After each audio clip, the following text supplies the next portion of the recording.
पर मैं बहुत ही टेंशन में थी और मुझे लगा कि मेरे पास कुछ भी नहीं है, मेरा भविष्य कुछ भी नहीं है और मैं ना अपने आप को बहुत ही कमज़ोर महसूस कर रही। और चलते चलते मैंने रास्ते में क्या देखा, एक आदमी था जो बैठा हुआ था और उसने अपने पैरों को दबा रखा था और वो अपनी हाथ फैला करके सबसे मांग रहा था, वो भीख मांग रहा था। और फिर मैंने नोटिस किया कि उसके पास पैर नहीं है।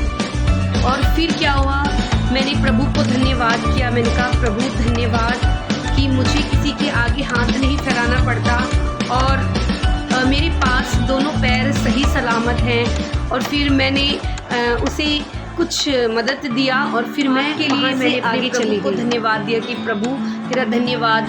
मेरे पास कोई रीज़न नहीं है कि मेरा भविष्य नहीं है, लेकिन मैंने खलबली मच रही थी। तो फिर मैं ऐसे ही सोचते सोचते कि मुझे कुछ भी मेरा समझ में नहीं आ रहा भविष्य क्या होगा, तो मैं चलते चलते आगे बढ़ी और वहाँ देखा मैंने कि एक हॉस्पिटल है और वहाँ पे कुछ लोग रो रहे थे और उनका परिवार बहुत ज़्यादा परेशान था क्योंकि उसके परिवार का कोई सदस्य गुजर चुका था। और फिर जब मैंने ये देखा मेरी सोच में आया कि प्रभु धन्यवाद कि मेरे परिवार में सब कुछ सही सलामत है, सब लोग अच्छे हैं मेरे परिवार में। और मैंने प्रभु को धन्यवाद दिया और फिर मैं आगे बढ़ी और मैं वहाँ से निकल गई। मैंने उनके लिए दुआ की कि प्रभु इनके परिवार बढ़ी। मैंने देखा कि कुछ बच्चे बिना कपड़ों के थे और वो खेल रहे थे, बहुत खुश थे लेकिन वो खेल रहे थे। और फिर मैं उनके पास गई और मैंने उनसे पूछा कि तुम यहाँ पे क्या कर रहे हो, तुम्हारे कपड़े कहाँ हैं, तुमने कपड़े क्यों नहीं पहने। तो उन बच्चों ने कहा कि हमारे पास तो घर नहीं है और हमारे पास कपड़े भी नहीं हैं। और फिर उसके बाद जब मैंने इस चीज़ को सुना तो मैंने प्रभु को धन्यवाद दिया कि प्रभु धन्यवाद कि तूने मुझे पहनने के लिए भरपूर कपड़े दिए हैं और तूने मेरे रहने के लिए छत भी दिया है, इसके लिए मैंने प्रभु को धन्यवाद दिया।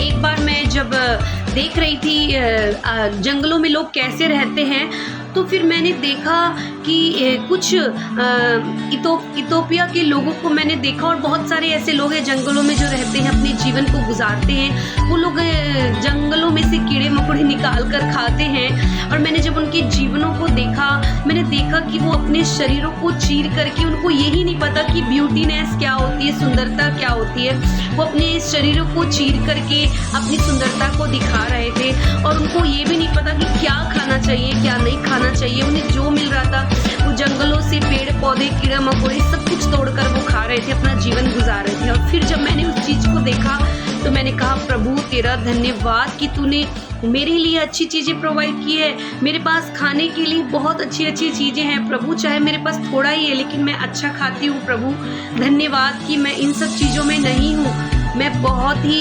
आनंदित हुई इस बात को मैंने देखा और मुझे उन लोगों पर बड़ी दया आई। मैंने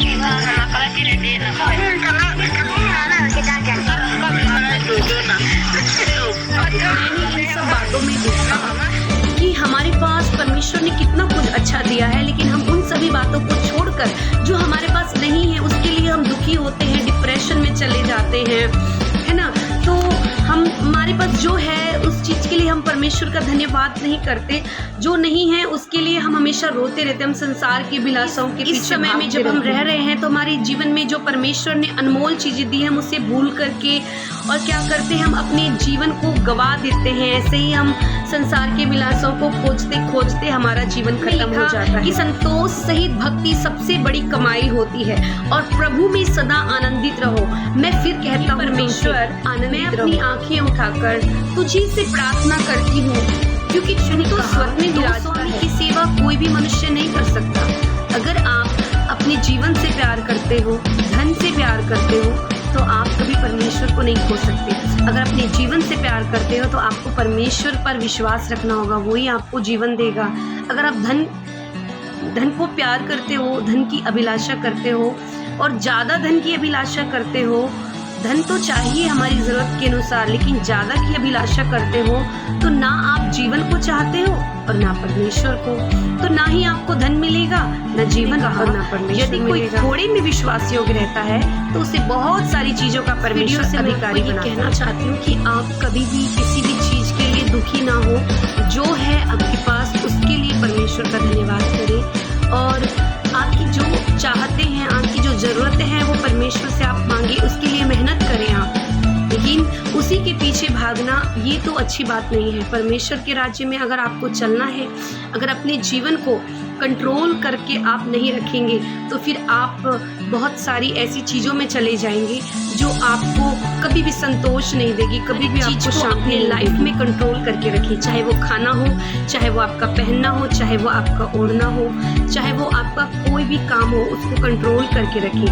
हर एक चीज़ अगर हमारे जीवन में एक स्वादिष्ट नमक की तरह होगी तो फिर हमें किसी भी चीज़ को फेंकना नहीं पड़ेगा। वो ज़रूरत से ज़्यादा होगी तो वो बर्बाद नहीं होगा और वो हमें ज़्यादा कंट्रोल भी नहीं कर पाएगी। इसीलिए प्रभु का वचन बाइबल हमें कहता है कि हमें सबसे ज़्यादा अपने मन की रक्षा करनी है और अपनी आँखों पर कंट्रोल करना है, अपनी अभिलाषाओं पर कंट्रोल करना है और हर बात में हमें क्या करना है, संतोष सहित भक्ति करनी है। और अगर जिसने ये चीज़ कर लिया उसके पास सबसे बड़ा धन है और उसके मन में हमारा प्रभु शांति देता है। और इस वचन से प्रभु आपको आशीष दे। जय मसीह।